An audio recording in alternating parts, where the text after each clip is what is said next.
E aí pessoal, tudo bem? Meu nome é Alexander, sou contador. Eu resolvi falar um pouquinho mais sobre uma questão que ocorre por várias vezes, assim, a gente acaba vendo, né, no nosso cotidiano como profissional da contabilidade. E eu acabei tendo essa ideia de fazer esse vídeo justamente para esclarecer, né, e para fazer com que vocês evitem, né, dor de cabeça no futuro. Então, tem muita gente, pessoal, que por algum tipo de necessidade, alguma empresa está me obrigando a emitir uma nota, eu vou prestar um serviço, ou mesmo eu vou tentar, né, no empreendedorismo, e acabam abrindo a MEI, certo? A MEI a gente sabe que é muito simples de abrir, qualquer pessoa consegue estar abrindo aí mesmo da sua casa, não leva 15 minutos, você consegue abrir a MEI. Mas só que aí que está o problema, pessoal. Muita gente abre a MEI, né, e não tem as orientações corretas. Não sabe o que é que paga mensalmente, não sabe quais são as obrigações fiscais para aquela MEI e também não sabe as regras básicas, né, para você evitar certos tipos de problemas. Então, esse é o objetivo do vídeo, tá?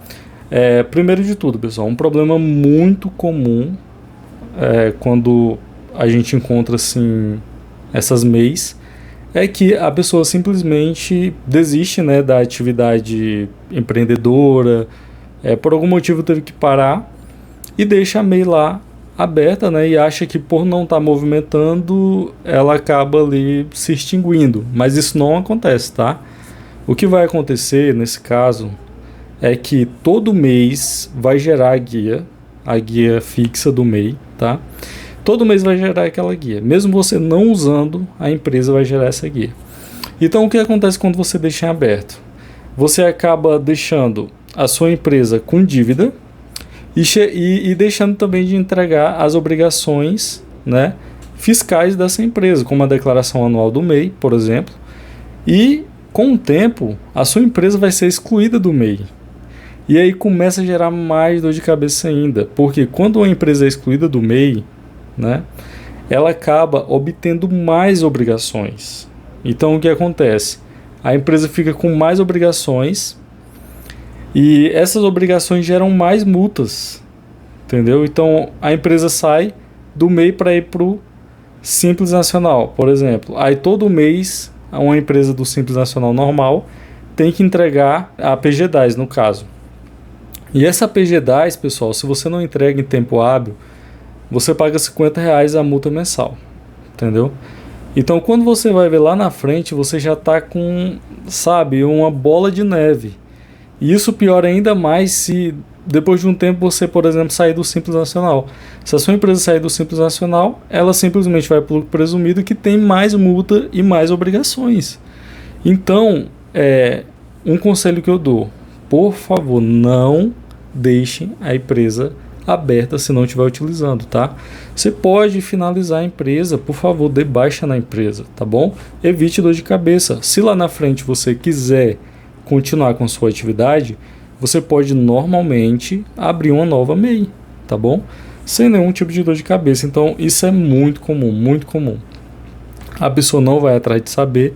Quando ela for olhar, já está uma bola de neve enorme, entendeu? Que ela vai ter que resolver por uma empresa que não gerou nenhum tipo de riqueza para ela, nenhum tipo de faturamento, simplesmente porque ela deixou lá aberta a empresa, né? Então esse é o maior problema e é o problema mais comum que a gente vê na nossa rotina da contabilidade. O outro problema comum, pessoal, é quando a pessoa que faz o MEI, né, ela não fica acompanhando. Por exemplo, tem gente que faz o seu MEI, né, tudo certinho, tá usando regularmente, tá pagando, tudo ok. Só que depois de um tempo, aquela atividade, por algum motivo, a Receita Federal acha que aquela atividade não tem mais que fazer parte do MEI. Então a Receita Federal tira essa atividade.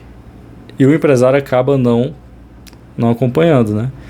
E depois, lá na frente, quando ele for ver, ele vai ter que recolher retroativo todo aquele período que ele faturou, como se ele fosse do Simples Nacional. Então, dependendo do faturamento, ele vai pagar muito mais. E isso gera dor de cabeça, porque o empresário, na hora dele formar o preço dele na prestação de serviço ou na venda, ele não teve uma previsão de que iria pagar mais.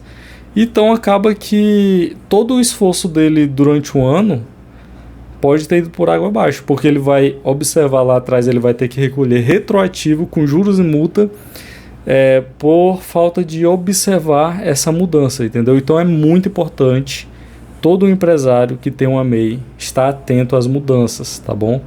Estar atento às mudanças. Geralmente é uma vez por ano ali, você tem que olhar, ver se a sua atividade não saiu do MEI, tá? Ver se está tudo ok, tá bom? E você evita muita dor de cabeça fazendo isso, tá? Outra situação bem comum também são pessoas que têm um MEI, né, regularizado, pago normalmente, e acaba tendo funcionários, e esses funcionários o empresário acaba não registrando, entendeu? E não tem carteira assinada, sabe? E acaba gerando dor de cabeça enorme. Pessoal, todo MEI tem direito a registrar um funcionário, tá? Um funcionário. Então, se você tem uma empresa que está gerando riqueza para você e você tem um funcionário irregular, por favor, pessoal, registrem esse funcionário, porque lá na frente dá dor de cabeça, tá bom? E não é porque você é MEI que a Justiça do Trabalho vai aliviar, tá?